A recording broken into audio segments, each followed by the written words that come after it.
जी, इस वीडियो में हमारा टॉपिक है determine the transaction price for measurement as per IFRS 15। Transaction price को डिटरमिन करने के लिए जिन दो चीज़ों का ख्याल रखना होगा उसमें से एक है terms and conditions given in the contract with the customer and second customary business practices.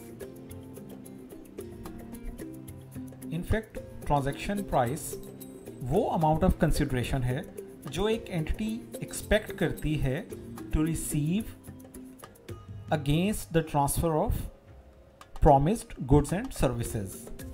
ये फिक्स्ड भी हो सकती है, वेरिएबल या दोनों तरह की कंसिडरेशन हो सकती है एक ही कॉन्ट्रैक्ट में। हाँ, अगर इसमें कोई ऐसी अमाउंट है जो थर्ड पार्टी के बिहाफ पे कलेक्ट की गई है जैसे सेल्स टैक्स, तो वो इसमें शामिल नहीं होगा।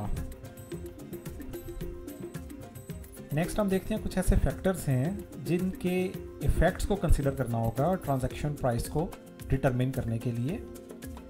मसलन वेरिएबल कंसिडरेशन,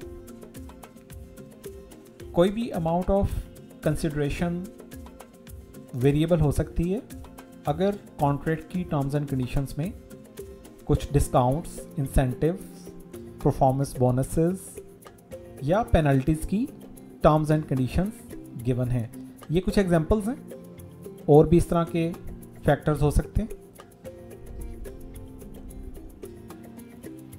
नेक्स्ट, कॉन्स्ट्रेनिंग एस्टिमेट्स के बारे में नोट कर लें कि जो वेरिएबल कंसिडरेशन की एस्टिमेशन है उसमें ये प्रोबेबिलिटी काफ़ी हाई है कि कोई सिग्निफिकेंट रिवर्सल नहीं होगी। इसके लिए कुछ फैक्टर्स को कंसिडर किया जा सकता है, मसलन volatility in the market and required experience वगैरह। नेक्स्ट, आप नोट कर लें कि जो भी एस्टिमेशन मेथड यूज़ होगा, मसलन एक्सपेक्टेड वैल्यू या मोस्ट लाइकली अमाउंट, ये मेथड्स कंसिस्टेंटली यूज़ होंगे और हर रिपोर्टिंग पीरियड के एंड पे रीअसेसमेंट की जाएगी। नेक्स्ट फैक्टर है नॉन कैश कंसिडरेशन और अदर एडजस्टमेंट्स। अगर कॉन्ट्रैक्ट में promised consideration non cash consideration है तो इसे फेयर वैल्यू पे मेजर किया जाता है।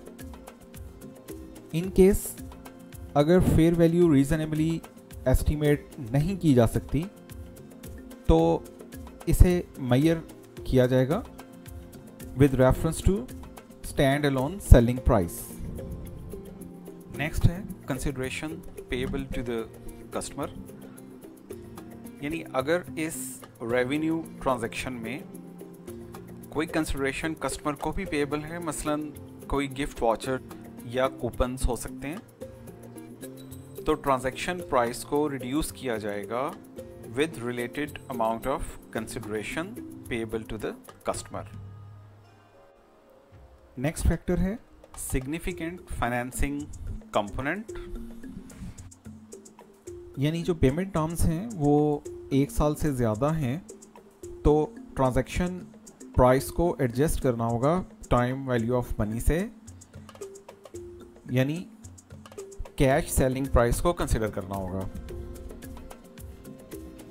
इसमें कुछ एक्सेप्शंस भी हो सकती हैं, जैसे कस्टमर ने एडवांस पे किया है और डिलीवरी जो है वो कस्टमर की डिस्क्रिप्शन पे है कि वो कितने टाइम में कंप्लीट होती है, या transfer of goods and services conditional हो सकती है as per the contract on happening of certain event.